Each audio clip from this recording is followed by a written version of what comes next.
Apa itu lingkaran kemiskinan? Mengapa hal ini terjadi, bagaimana cara mengatasinya, dan apa yang bisa Anda lakukan untuk membantu? Jika Anda ingin tahu lebih lanjut silakan simak pembahasan saya berikut ini. Pertama, apa itu lingkaran kemiskinan? Lingkaran kemiskinan adalah suatu kondisi di mana orang atau negara yang miskin sulit untuk keluar dari kemiskinan karena ada banyak faktor yang saling berkaitan dan memperburuk situasi mereka.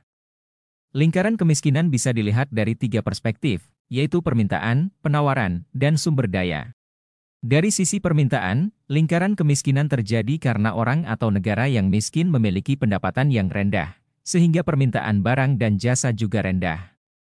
Hal ini membuat investor tidak tertarik untuk berinvestasi di tempat tersebut karena tidak ada pasar yang besar. Akibatnya, investasi menjadi rendah, produksi menjadi rendah, produktivitas menjadi rendah, dan pendapatan menjadi rendah. Ini adalah lingkaran yang terus berulang. Dari sisi penawaran, lingkaran kemiskinan terjadi karena orang atau negara yang miskin tidak memiliki modal yang cukup untuk memproduksi barang dan jasa. Modal bisa berupa uang, mesin, peralatan, bahan baku, atau teknologi. Karena modal rendah, produksi juga rendah. Karena produksi rendah, pendapatan juga rendah. Karena pendapatan rendah, tabungan juga rendah. Karena tabungan rendah, modal juga rendah. Ini juga adalah lingkaran yang terus berulang. Dari sisi sumber daya, lingkaran kemiskinan terjadi karena orang atau negara yang miskin tidak memiliki sumber daya alam dan sumber daya manusia yang berkualitas. Sumber daya alam bisa berupa tanah, air, mineral, atau energi. Sumber daya manusia bisa berupa kesehatan, pendidikan, keterampilan, atau motivasi. Karena sumber daya alam dan manusia rendah, produksi juga rendah. Karena produksi rendah, pendapatan juga rendah. Karena pendapatan rendah, tidak ada dana yang cukup untuk meningkatkan sumber daya alam dan manusia. Ini juga adalah lingkaran yang terus berulang. Ada berapa banyak orang Indonesia yang terjebak dalam lingkaran kemiskinan ini? Dan, kenapa ada banyak orang di Indonesia yang terjebak di dalam lingkaran kemiskinan ini? Berdasarkan data Badan Pusat Statistik, BPS, jumlah penduduk miskin di Indonesia pada September 2022 sebesar 26,36 juta orang atau 9,57% dari total penduduk. Jumlah ini naik 0,03 persen poin atau 200.000 orang dari posisi Maret 2022 yang sebesar 26,16 juta orang atau 9,54%. Jumlah penduduk miskin di Indonesia terus mengalami fluktuasi sejak tahun 2013 hingga 2022.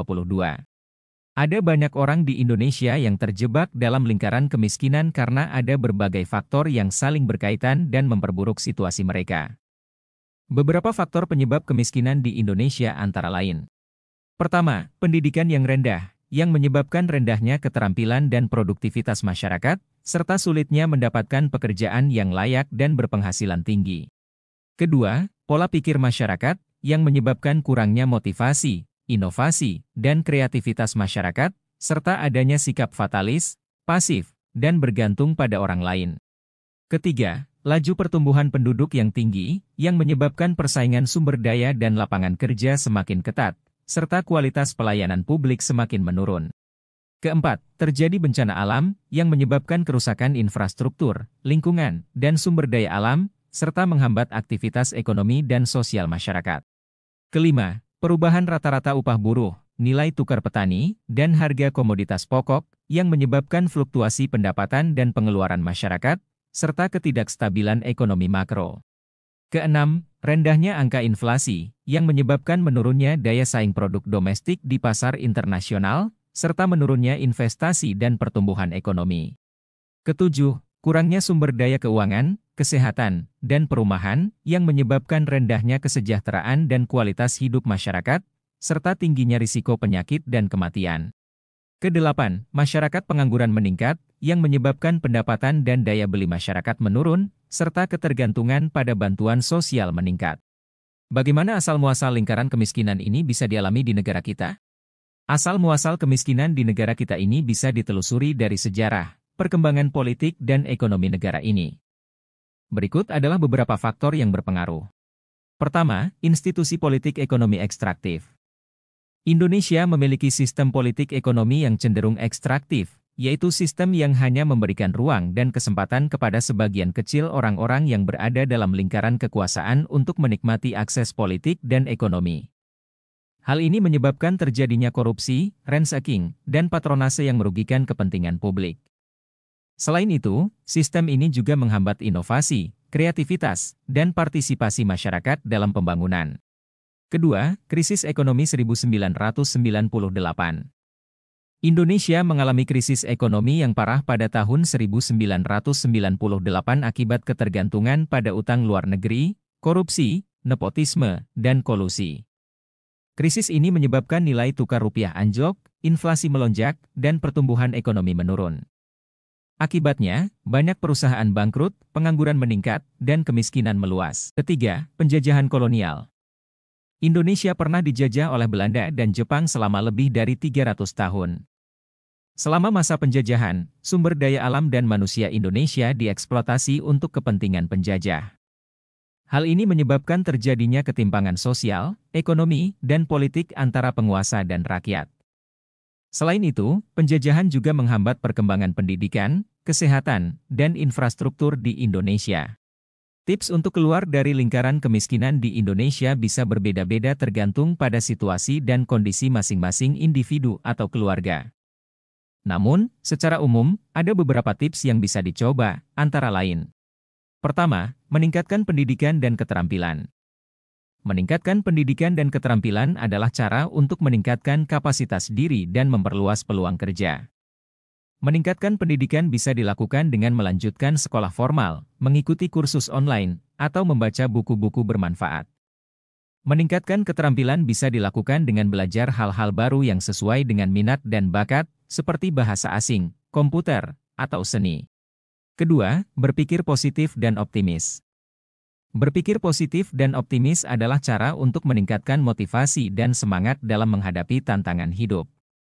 Berpikir positif dan optimis bisa dilakukan dengan mengubah pola pikir yang negatif menjadi positif, mengucap syukur atas apa yang dimiliki, menetapkan tujuan yang realistis dan terukur, serta mencari inspirasi dari orang-orang sukses.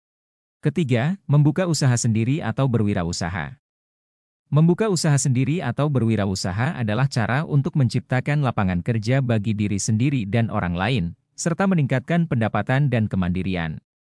Membuka usaha sendiri atau berwirausaha bisa dilakukan dengan memanfaatkan hobi, bakat, atau keahlian yang dimiliki, serta melihat peluang pasar yang ada. Contoh usaha yang bisa dibuka adalah warung makan, toko online, salon kecantikan, atau jasa laundry. Keempat, bergabung dengan kelompok sosial atau komunitas. Bergabung dengan kelompok sosial atau komunitas adalah cara untuk memperluas jaringan relasi dan mendapatkan dukungan sosial. Bergabung dengan kelompok sosial atau komunitas bisa dilakukan dengan mencari organisasi, klub, atau asosiasi yang sesuai dengan minat, hobi, atau profesi. Contoh kelompok sosial atau komunitas yang bisa bergabung adalah kelompok arisan, kelompok belajar, kelompok binaan masjid, atau kelompok koperasi. Kelima, menabung dan berinvestasi. Menabung dan berinvestasi adalah cara untuk mengelola keuangan dengan baik dan menyiapkan dana untuk masa depan. Menabung bisa dilakukan dengan menyisihkan sebagian dari pendapatan setiap bulan untuk ditabung di bank atau lembaga keuangan lainnya. Berinvestasi bisa dilakukan dengan membeli aset produktif seperti tanah, saham, atau emas, yang dapat memberikan keuntungan di kemudian hari. Baik, demikianlah pembahasan saya tentang lingkaran kemiskinan, apa, mengapa, bagaimana, dan cara mengatasinya. Saya harap Anda mendapatkan informasi, analisis, dan saran yang bermanfaat dari pembahasan ini. Saya juga berharap Anda bisa lebih peduli dan berkontribusi dalam upaya pengentasan kemiskinan di Indonesia dan dunia. Jika Anda memiliki pertanyaan, saran, atau kritik, silakan tulis di kolom komentar di bawah ini. Terima kasih telah menyimak pembahasan saya. Sampai jumpa di pembahasan selanjutnya.